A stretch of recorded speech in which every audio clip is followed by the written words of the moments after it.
El 17 de enero de 2025, Israel y Hamás firmaron un acuerdo de alto al fuego que buscaba poner fin a más de 15 meses de intensos enfrentamientos en la Franja de Gaza.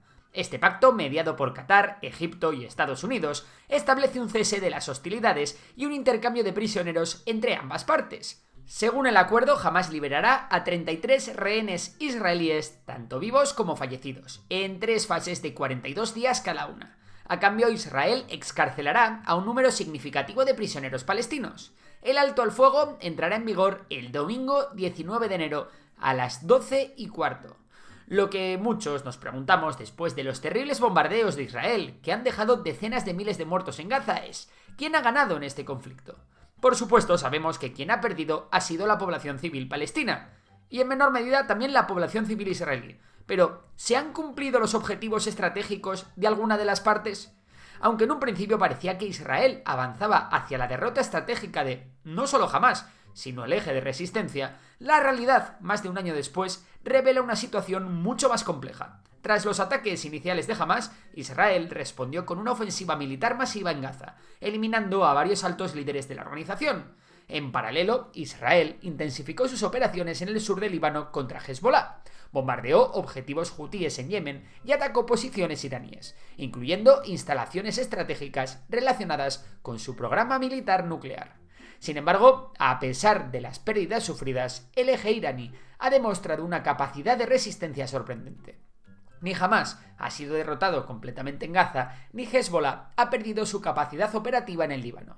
De hecho, Hezbollah continuó lanzando cohetes contra ciudades israelíes hasta la firma del alto al fuego en noviembre de 2024. Irán, lejos de ceder, ha seguido apoyando a sus aliados regionales y mostrando su capacidad para proyectar poder con ataques indirectos como los realizados por los hutíes en el Mar Rojo contra buques vinculados a Israel o sus aliados. El objetivo de Israel contra Palestina ha sido claro: eliminar totalmente a Hamás, destruir la infraestructura militar del grupo y liberar a los rehenes israelíes.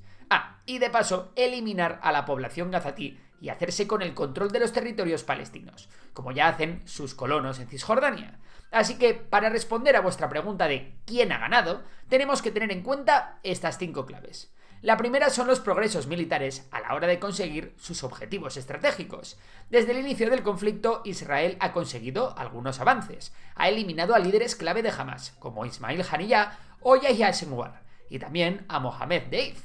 Y también ha destruido parte de la infraestructura estratégica del grupo, incluidos túneles, depósitos de armas y centros de mando. También ha desplegado una campaña sin precedentes de bombardeos y operaciones terrestres que, en el corto plazo, ha debilitado la capacidad operativa de Hamás y ha consolidado la seguridad inmediata de sus fronteras. Sin embargo, los logros militares no necesariamente se traducen en una victoria estratégica. Hamás, a pesar de las pérdidas, no ha sido derrotado. El grupo sigue operando, lanzando cohetes y manteniendo su influencia sobre Gaza. Además, el asesinato de sus líderes no ha desmantelado el sistema político y social que sustenta Hamás y que se nutre de un sentimiento de resistencia profundamente arraigado en la población palestina. Esto plantea la siguiente pregunta: ¿se puede derrotar militarmente a un movimiento político-religioso que se presenta como un símbolo de resistencia ante la ocupación y la injusticia? La segunda clave de la que hay que hablar es de la resiliencia del eje de resistencia iraní. Hamás es solo un componente del eje de resistencia liderado por Irán, que incluye a Hezbollah en el Líbano, los hutíes en Yemen y las milicias chiíes en Siria e Irak. Y este eje ha demostrado ser notablemente resiliente. Aunque los combates en la frontera norte han cesado tras el alto al fuego de diciembre, Hezbollah sigue manteniendo una capacidad significativa de combate. El grupo aún conserva la capacidad de lanzar ataques hacia territorio israelí, lo que obliga a Israel a mantener una vigilancia constante en esa frontera y a dedicar muchos recursos militares a ello. Por otro lado, las capacidades de Irán permanecen intactas. A pesar de los ataques israelíes contra sus posiciones en Siria e Irak, Teherán sigue operando como el principal proveedor de armas y de apoyo logístico para sus aliados. Más preocupante aún, Irán ha demostrado tener capacidad directa para atacar a Israel, aumentando los riesgos de una escalada regional. Por su parte, en el Mar Rojo los hutíes siguen lanzando ataques contra cargueros internacionales, desafiando los esfuerzos de las potencias occidentales por asegurar sus rutas marítimas. El único derrotado del eje de resistencia iraní fue el régimen de Bashar al-Assad en Siria, donde Israel no solo se ha quitado a un enemigo, sino que además ha aprovechado para iniciar una incursión terrestre y eliminar gran parte del armamento estratégico del ejército sirio. La tercera clave es el coste humano y político de la guerra. Cualquier análisis sobre la posibilidad de victoria israelí debe tener en cuenta el coste humano de esta guerra. Según el Ministerio de Salud de Gaza, en manos de Hamás, el número de muertos en el territorio supera las 43.000 personas, un impacto devastador en una población de poco más de 2 millones. Además, el bloqueo de suministros humanitarios y la destrucción de infraestructura esencial han generado una crisis humanitaria que afecta a la percepción internacional de Israel. Este alto coste humano, sumado a la destrucción masiva, ha provocado críticas generalizadas por parte de gobiernos, organizaciones internacionales y la opinión pública global. Entonces, ¿qué ocurrirá después del alto al fuego? ¿Nos encaminamos hacia una guerra sin fin? Incluso si Israel logra debilitar sustancialmente a Hamás, el conflicto no puede resolverse únicamente a través de la fuerza militar. Hamás no es solo una organización armada, es también una expresión de la resistencia palestina y de las frustraciones acumuladas por décadas de bloqueo, ocupación y falta de avances hacia una solución política.